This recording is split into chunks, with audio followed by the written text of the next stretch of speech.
So you're looking around and you're thinking about buying a property in Florida, but you're not really sure where. You're still doing that research, trying to figure out what's the best place for you. So in today's video, I'm going to zoom in on Venice, Florida. I'm going to share with you 3 things that I really think is important for you to know, the good and the bad. Now, when I do this video, I'm going to avoid topics that are a little bit more universal for all of Florida, like humidity, alligators, or no state income tax. I'm going to really focus in on those things that are specific to Venice, or the questions or topics that I discuss so often with people once they come here and I'm talking to them and working with them. So here we go. Here are 3 things to know about Venice, Florida. Number 1, homes are less money in Venice compared to Sarasota. That's right. I don't want to bury the lead on this one, but I think it's good for people to know that they are less money. Now, it's not that they're a steal or that they're cheap or you're going to get these bargain basement prices, but it is less money. So let's talk about the specific numbers. I did a little research, looked at what the median sale price for properties for homes, condos, villas, everything in Venice from the last 6 months, it was around $450. Sarasota, around $500. And so then I thought, well, there are a lot of condos mixed in both ways. So let's talk about single family homes specifically to see what those price differences are. So for single family homes in Venice, it was around $550. I think it was like $545. And then in Sarasota, around $600,000. So again, a $50,000 difference between both categories when I consider all properties or just the single family home. So as you can see, that is a significant price difference where you can get a little bit more bang for your buck down in Venice compared to Sarasota. So I think that's a really good thing for people to know. Number 2, the traffic isn't any better. Now you might be thinking, now Jill, you just said you're not going to talk about any universal topics, and traffic kind of falls underneath that category, and I get it. But I get this question pretty often. People kind of assume that Sarasota is going to be a busier area, more traffic. They understand that. We got Siesta Key, all that good stuff. We're, Lakewood Ranch up this way. So Venice is going to be more quiet, slower, easygoing, but that's not right. Venice has just as much traffic as Sarasota does. They still have beaches. There's still lots of people that live there. It's a growing area. There's new construction around. So please do not think that living in Venice is going to be any more slower, easygoing, or less hectic than Sarasota. They still have a lot of traffic.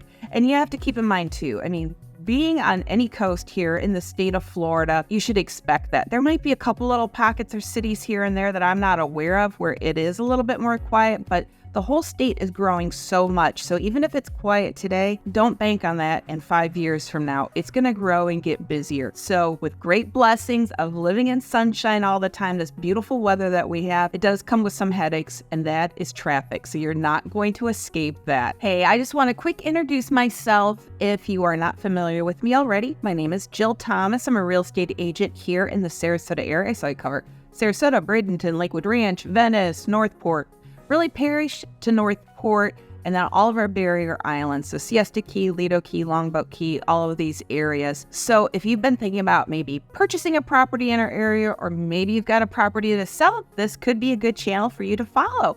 So hit the subscribe button, hit the like button on this video, hit the notification bell, all that good stuff. But really, most importantly, if you need somebody to chat with, especially me as a professional, please feel free to reach out to me. I'm happy to chat with you. And I know that in the end, the Sarasota area, my market, might not be the place for you. But sometimes just talking to somebody else about these things and trying to figure that out is a good place to start. So I encourage you to reach out to me. You can shoot me an email, and actually down below now I have a link where you can schedule a 30-minute phone call with me. So you could fill that out. If there isn't a good time there, just shoot me an email and we can schedule a different time to talk. That's not a problem. So please know I'm here to help you out. And even if you do go to another city, I can connect you with another really great agent who can be of help to you. Somebody who's kind of like me, my style. Okay, now we've discussed in Venice the price point, better price point than Sarasota. We've discussed that the traffic's still pretty thick at times. Now, number 3, let's move on. Number 3, arts and culture. Now, people who really enjoy the arts, different types of culture, sometimes think that you have to go to Sarasota or Tampa to be involved. But you know what? Venice isn't too shabby when it comes to this. It might not be quite as robust as some of these other areas, but it does have a lot to offer. First, it has the Venice Theater, and it's right there on the island. It's a smaller players theater, but it is fabulous. I saw Sweeney Todd there a number of years ago, and it was excellent. I really, really enjoyed it. It did get beat up a little bit last year from Hurricane Ian, but they're coming back now. They had to shut down for a while to do some major repairs from like roof damage and then water damage, but they're doing okay now. So check out Venice Players Theater. Then they also have a symphony there in Venice, and they have the Venice Museum and Archives. There's some artist studios down there. So Sarasota's not too far away if you need something more than that or in addition to it, but Venice isn't too bad. They have arts festivals on the island, I think at least once a year and in different areas. So there's a lot happening when it comes to arts and culture. It's just not exclusive to Sarasota, which is of course very rich with that, but it trickles right down to Venice, so that's a good thing. So here was part 1 of 3 things to know about Venice. I'm trying to touch on the good and the bad, the pros and the cons.